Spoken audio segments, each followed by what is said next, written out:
In AutoCAD 2021, we've added a new drawing history feature, providing automatic insights right within the drawing to see the evolution of your work. Let's say you just got back from a meeting with a client to get feedback on some recent work. When you open the file, you're immediately notified that the drawing's been updated. You can enter a compare state to view the differences between the current version with the last one that you saved. Now, your team experimented with adding some rooms on the first floor, but during the review, the client said that she wanted to go back to an open floor plan that you had earlier. You can pull up the new Drawing History palette to see past versions of the drawing.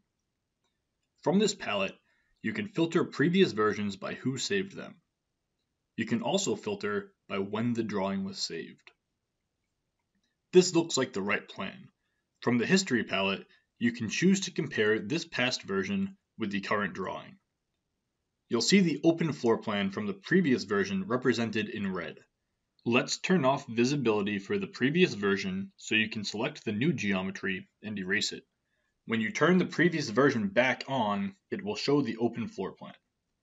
You can use the import feature to bring this geometry into the current drawing. And since this is a live comparison, any deleted geometry that was shared by both versions will show in the previous version, so you can import that back to the current drawing. So now the open floor plan is restored. One benefit here is that the geometry that you import will automatically be added to the correct layer based on the layer from the previous version. Now, there were some recent changes that you wanted to keep in the drawing. We can see them here again, and you can leave them in place and exit the compare state with the best of both versions. What's best is that we did this without having to save or manage separate file versions. So with Drawing History, you can get insight into the evolution of your work easier than ever before.